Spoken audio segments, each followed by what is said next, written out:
haven't had any really good rains here yet in September, but that's right around the corner before the weekend is out, in fact. But as we take a live look at North Dallas, looking down 75, looking to the south, a lot of cloud cover, but the roads are dry. 79, but look at the dew point, 75. That is really soupy air that's in place. This happened late in the afternoon yesterday and through the overnight. The dew points really started to increase. Now the cloud cover came in through the overnight hours, so you woke up this morning with some clouds overhead and some low-lying clouds at that, indicating there's a lot of moisture in the atmosphere. You see the line of rain and thunderstorms, that's 200 miles away. That's on the other side of Guthrie and Childress. Now, this is still another day away, though our western counties might start seeing a little bit of this in the overnight hours. But hour by hour today, don't worry about the rain through the morning hours. It's just warm and humid out there. We won't have a lot of sunshine today. The clouds will break apart a little bit around the noon hour, but build back up as we get into the afternoon heating. And that afternoon heating, we'll get some thunderstorms going. We're talking about a 30% coverage, so don't change any of your outdoor plans.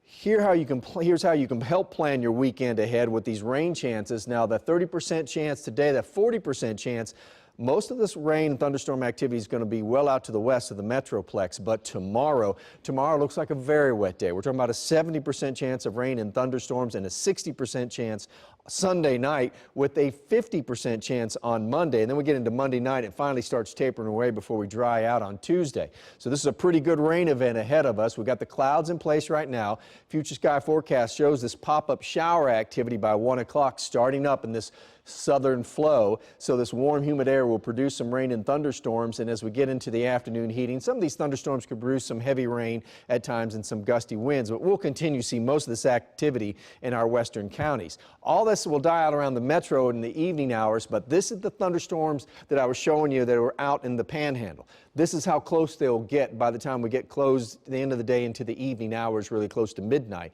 This will die out a little bit, but through the overnight hours, don't be surprised to hear a rumble of thunder or two, especially Mineral Wells out towards Abilene. That's where the thunderstorm activity and the heavy rain will be. This cold front comes through the day on Sunday, and then Sunday just looks like rain and thunderstorms that starting in the morning only increase as we get in the afternoon and evening hours. You can see we're talking about 60–70% chance of rain and thunderstorms from the Metroplex to the west and less chance to the east. But this circled area right here, this is what we're concerned about. This is where we could have 2 to 4 inches of rain and maybe even have some possible flooding, isolated areas. So this is not going to be severe weather. This is going to be some big rains.